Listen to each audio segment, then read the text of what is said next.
My next guest is an employer brand thought leader and a pioneer in the Australian market with over 18 years experience dedicated to building multi-award winning employer brands in the APAC region.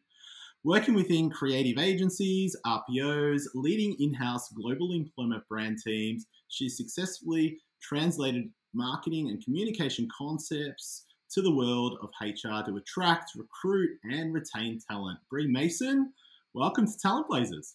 Thank you so much. Thanks for having me. It's excited to talk to humans again. Well, it's going to be an awesome episode, I think. We're going to be unpacking how to get an EVP project supported from the C-suite, plus some general tips on how to overcome challenges at critical stages when building an EVP strategy. So I'm really looking to unpack this one. But for those who don't know who you are, Brie, do you mind if you just share a little bit about your background and what you're up to these days? Sure.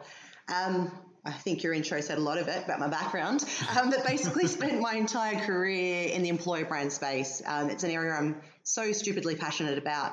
Today, I guess I'm privileged to work with organizations, I guess who are all at different stages of their employer brand journey, to help them create the right building blocks and the foundations in which they can build a compelling employer brand. I guess I call myself a employer brand consultant, which is probably quite different to your advertising agency in this space, where I really act, I guess, as an extension of typically HR teams within more of your enterprise, larger organizations. And I give them access to that employer brand expertise where they don't have the headcount to have a me sitting in-house. And what I found, I guess, as a point of difference there is that people, agencies come up with amazingly creative ideas all the time. Where I guess I've had the experience is sitting in-house is thinking about how we can actually take these ideas and operationalize them, embed them, and really think about how we can create something that's a lot more sustainable, longer term kind of strategic approach to talent attraction and retention. So it's thinking, I guess it's the strategic side, the operationalizing side of things, really focusing on how we can deliver measurable value and ROI. That's a big one, I think, as I've learned over the years in this space, needing to prove ourselves in order to build teams and to get budget for this work. Because I've found, I guess, still, sadly, the world of employer branding is really misunderstood. I guess appreciation of business impact is still widely varied in Australia. So I'm all about, another big part of what I do is really passionate about educating people in this space to really set them up for success, to learn from the experience, the mistakes, the lessons I've learned along that way so they can, I guess, really be more successful in this space so we can really grow it and help organisations attract and retain great talent. Yeah, nice one. And you've worked with and for some incredible businesses. Early days, it was with Telstra. And for those who don't know who Telstra are, they are Australia's incumbent telco, big beast. Tell us a little bit about those experiences way back when employer brand, I don't know, was it a thing? I'm not sure. It wasn't. I think from my understanding, I was the first in-house employer brand manager in Australia. Wow. An amazing, I guess, thought leader in that space, saw the opportunity to create a role. And I, over the years, was able to grow it from being myself to a team of 8 at our largest. And I guess we were looking after, I guess, 24 countries, I guess, and thinking about the employer brand across 32 different talent segments. I had some great experts in the team and supported by a number of partnerships and agencies and teams as well. So we got to do some great, amazing work, probably ahead of the curve in Australia. So a lot of lessons, I guess, how you do it, what is this? And I had the opportunity to share that journey with other organisations to help them as well. So I'm kind of continuing that. Well, fast forward to today, and you're a consultant, and you're assisting people, and also getting into the trenches as well. I'm curious to know from your perspective, when people are engaging with you, what's the ideal team to work with to be able to get an EVP executed through the various challenges that it takes? But what are the types of skills and required for that to happen? Yeah. Look, typically I'm engaged these days by maybe a VP of HR or kind of HR department head, or a head of talent and TA, would be probably 95% of the time. Sometimes I'm working in organisations who are fortunate to have an employer brand team or person. I'm acting as an extension of their team. Or for some teams, I'm actually building the strategy for them and then coaching a team of people, a collective kind of project team through on the delivery. So whilst it's often born from HR in most cases, one of the first steps when they engage me is I kind of sit down with them and say, hey, we need to do some stakeholder mapping here. You can't do these projects in isolation in HR. It's not going to be effective. You'll definitely face blockers down the track, and you don't have the resource, the capability within HR to do this effectively.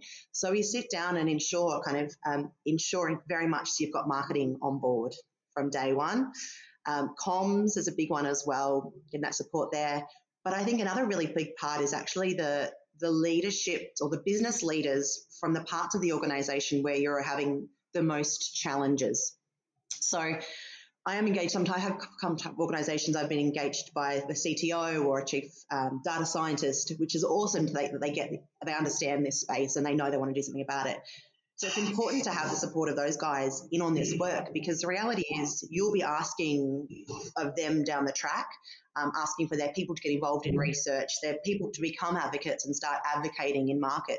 So you're asking for their time essentially and their people to do activities that are not their core KPIs, I guess, what their focuses are. So it's important to have those leaders on board and buying into this to be really effective as well.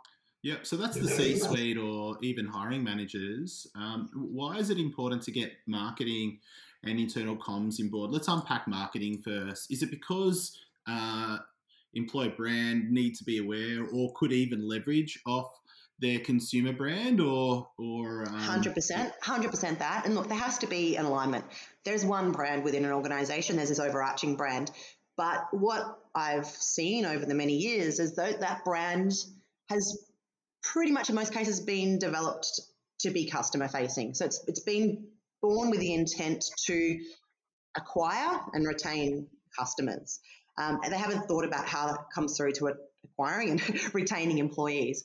So it's working closely with them to think about how does this come to life for the purpose of employer branding.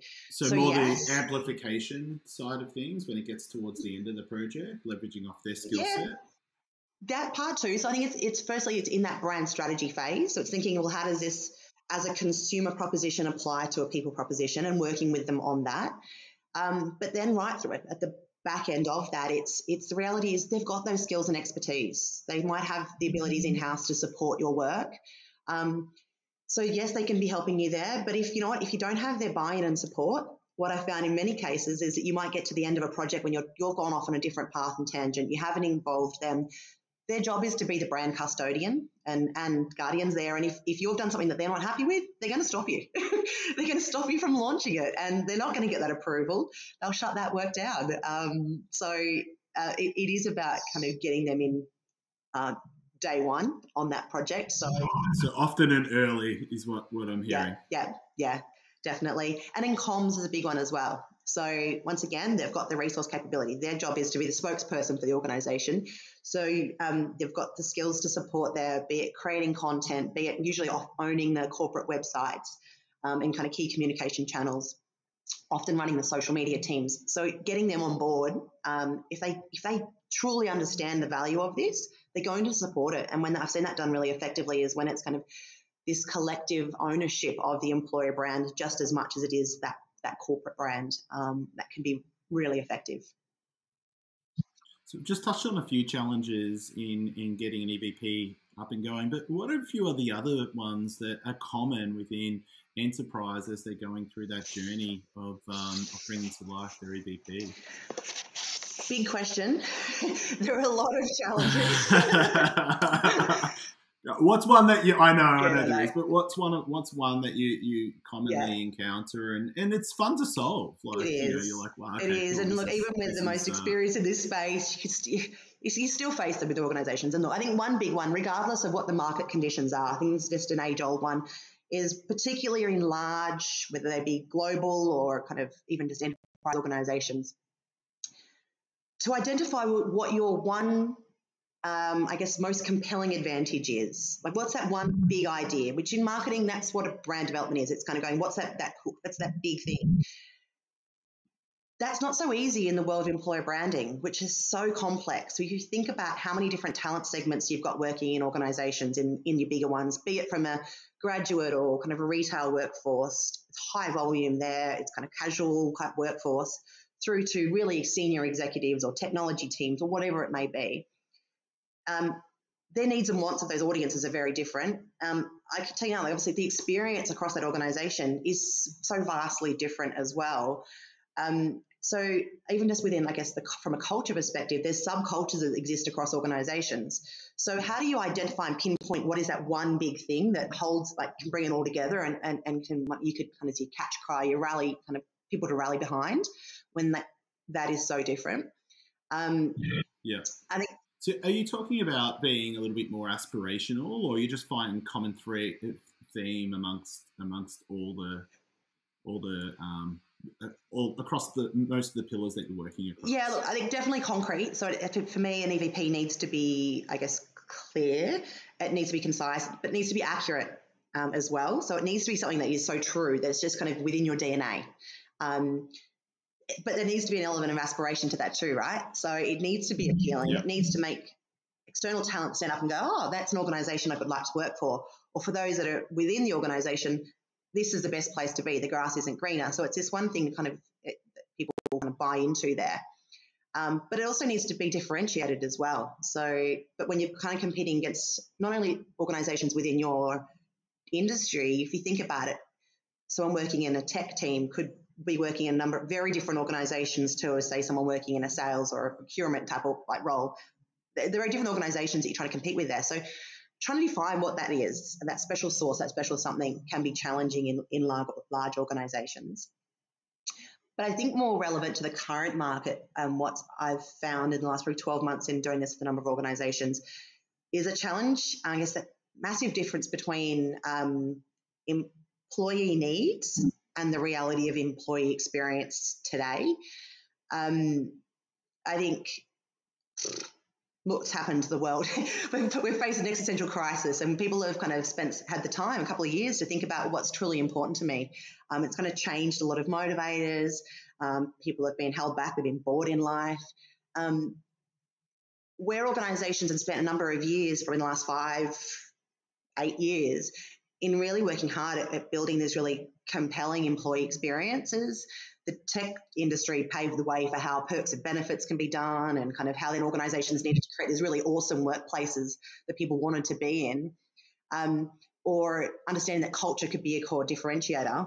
So they've built these amazing cultures which are centred around being around one another all the time. A lot of that's been stripped away. So it's kind of it's become more of an even playing field. When people are working remotely, that relationship with your work, with your colleagues, with your organisation has become a lot more transactional. So it's sort of, well, how does this job or organisation then differ to another? It's kind of harder to do that. And what I found by running employee research with a number of organisations across many industries, engagement is much lower. I've absolutely seen that. I think there's it's just a bit dissatisfied with life, to be honest. A lot of the joy has been stripped out of our kind of the day-to-day life, and restrictions being placed there, but also what you get from being around colleagues, and that's kind of not been there as much. And work's become harder because we're expected to do more, but in a more challenging ways, being remote. So I think that employee experience that is being offered today isn't as strong as it was a couple of years back. People are looking around because they're thinking, you know what, maybe it is time. They're a bit antsy. They want to move on. But organisations need to really put out a really strong and compelling proposition right now in order to compete. So execs and CEOs are really looking for something quite sexy and compelling to go out to market with. But the realities in doing this research, you're getting this really, it's quite confronting. I've had stakeholders in with me. Thank goodness they've been through that research with me, and they've come out of these focus groups going, shit, why am I working for this organisation still? Like, this is hard to hear this. So engagement is low, satisfaction is low. So it's kind of like, what have we got to really sell right now too? And so there's a real disconnect between kind of the fact that we need to be going to market with something strong, yet the offering and the value proposition is actually probably weaker than it has been for a number of years. So it's quite challenging times right now, because employees aren't necessarily really behind and advocating for their organisations, because they kind of got one foot out the door a little bit as well, kind of looking in market. Okay, so retention is a big thing. It definitely hits the bottom line if you've got a high turnover. Without naming names, like I know there's no silver bullet. Maybe there's a couple of rubber bullets that knock this down. What can be done to do it well? Obviously, acknowledging where you're at. But have you seen a company who have gone through an EVP change their messaging? I know a lot of these big enterprise companies, it's hard to turn these ships around, but companies do, and they win, right? So, how are they winning, and what are they doing to win? I think I'd be a lot richer than I am if I had the answer to that. Look, I think it's one answer, right? It's not just one. There's a number of things they could be doing. So no, look, I don't think that there. Look, there's, as you said, there's definitely no silver bullet, and I think it's a tough one. I haven't seen necessarily any organisation right now who has been able to successfully turn this around. I don't have any great case studies to share, and I was talking with a few other people recently who have kind of asked, like, do you have some awesome examples? And I was like, you know what? People are just kind of struggling at the moment to get some of the fundamentals right. I think it's been important. I think the reality is, if you had a value proposition, it's now outdated. So organisations are kind of needing to go back and actually go, you know what? What is important to our people today? What do we actually have to offer? So yes, I guess really spending time listening to your employees is important, to then think about, well, what is it that differentiates us? What I think is so important now is to think about really thinking about the workforce of your future. I think there's so much going on. Budgets are being pulled back. Headcount is starting to get tight of the market in the last probably couple of months. I've seen a real tightening of it. Where there was kind of a wave of COVID going, there's some more confidence, and now it's kind of like, actually it's not as strong right now. So we're going to need to be a lot more justified in action. So for me, it's really awesome when an organisation has a really good understanding of their future workforce, so their strategic workforce plans, so they understand who they need in order to deliver on those future strategies. And this is where they can be a little bit aspirational, right? I saw something recently, and I thought it was really, really neat. It might have been one of the bigger consulting companies where they were wanting to attract more females into engineering, and that's typical of a company wanting to solve for an EVP, right? They're really wanting to understand that problem a little bit more, and they were really aspirational. They're like, well, in the next 3 years, we want to have 40% women in engineering, and today we're at 13%. And I thought that was really neat how they aspirationally put it out there that's what their goal is. And do you think things like that are a nice messages that employer brand can influence? Yeah, 100%. It is really understanding within those key parts of the organisation, kind of where can you have the greatest impact, I think, rather than trying to boil the ocean. The reality is we don't have the resource nor budgets to do that. So it's kind of going, where can you have the most impact within your organisation, whether it be around retention, whether it be attraction, whether it's creating awareness in new markets, whether it's challenging perceptions. It's spending time to understand what are the real problems they're trying to solve for, rather than just doing a whole bunch of stuff and making noise, because that's not going to have any ROI. Yep, you may have some great above benchmark results on LinkedIn in your campaigns, but so what if that's not actually achieving what the business needs? So by understanding in organisations going, you know what, this is in engineering, for example, and female, that's where we're going to have an impact. So they're going hard at working out, well, what is going to be compelling? What is unique? And what I'm seeing is, in thinking about what's important to talent, it's about they're wanting more purpose. It's kind of going, I want to do something that's going to matter. And look, at the end of the day, we're not all doctors. We're not saving lives in a lot of the jobs that we do. But it's how can spending a lot of time at work. Right? Yeah, but it's again connecting to something. Well, what's the purpose for me as an employer brand expert? So what's going to fill my cup and give me a lot back? So it's understanding what that is. I think it's about really talking authentically and honestly around what is this experience going to look like for the next few years. I think it's about being really transparent. There are so many options on the table for people right now. So it's about painting a clear and, I think, realistic picture around what that might look like. So you're attracting the right types of people for that next stage of the journey. Talent is smart, and particularly in industries, in particularly then management consulting, they're smart cookies, right? They see through, and like this, to me, long gone are the days where you can kind of put out this glossy marketing spin. Like come on, let's face it, that's a load of crap. It's around, let's be really truthful and honest and be transparent. Let's talk about it, warts and all, so people can understand, well, yeah, I'm going to have to put in this, but actually this is the real return for me at the end of the day. And you know what? That's worthwhile for me right now. That matches my aspirations and my state of my life journey. So I think that's when organisations will be most effective in focusing there. And that's a pretty long journey for companies to go on. So when you're being contacted early on with C-suite, whether it be head of TA, but eventually trying to, as you mentioned, you need that buy-in from C-suite. How are you helping to educate what the ROI can be? Can you in terms of framing what the business case could be like? Because I'm only assuming you can't go for the jugular, can you? You can't tell them what's and all, but you could keep their eyes up and in the distance on what can be achieved through a meaningful EVP. So in terms of an ROI, like how are you influencing the C-suite? ROI is so critical. I think I mentioned, I think teams I'm finding are finally getting the support and the funding or the kind of the airtime for this as a topic, often for the first time. So it's really important, I guess, they're making damn sure that they're tracking everything to prove the effectiveness of this. Like, it's business at the end of the day, and we're not necessarily the best in HR in really being good from that business metrics and that accountability side of things. So I think to me it's about proving that case for success and impact so we can ask for more money and resource down the track. So I think in order to gain greater ROI from all your employer branding initiatives, we need to generate and track leads across the broader attraction and conversion journey. So if you think about it, it's at the end of the day, it's about driving job applications, but it's so much more than that. So if we're just counting solely on job applications, reality is you would have gone backwards in your data from 12 months ago because it's become a tighter market. So we can't be relying on metrics like on that alone. So I think, well, I say, and this is a mouthful, but data is made useful for measurement and presentation by the context in which it's perceived.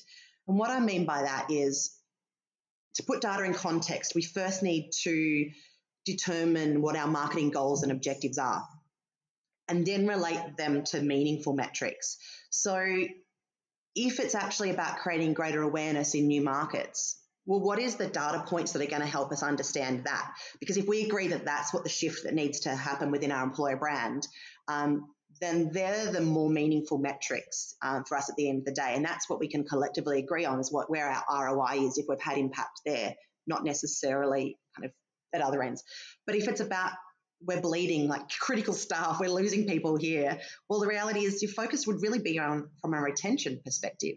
So I think it's firstly for me, it's sitting down and having real clarity on what those challenges are that you're facing across attraction and retention, setting some really crystal clear marketing goals and objectives, and then working out, because what is that measurement framework that you can put in place to understand how you're tracking to achieve that. And I guess that's something I always work with organisations on. If we're building out a marketing plan, it's then sitting down and going, okay, what's a framework to measure how we're performing here? And there'll be two sorts of metrics. There'll be I kind of call them your operational metrics. So it's, what's your engagement or your reach like on social media? What are your website visitors like? What are your applications? These are all important things, and we need to be monitoring those. But that means nothing to a CEO. They don't care how many people are engaging with your post necessarily. How do we tie that back to business metrics? Those things will help you understand the person who's running those campaigns. Are they being effective? Could they be tweaking and optimizing to be more effective? But then we need to have a set of core performance metrics. So then what are those agreed things right across that kind of awareness, consideration, conversion and retention across that employee lifecycle? What are those core things that we deem as success that we are tracking? And that then will prove the return that we've had. Nice. Oh, I feel like I could keep talking to you about so many more topics, but we are at time. It's been an absolute pleasure, Brie. Thank you for joining me on Talent Blazers. It's really insightful to hear how companies can build business cases and really have a meaningful EVP. So thank you. Thank you for having me.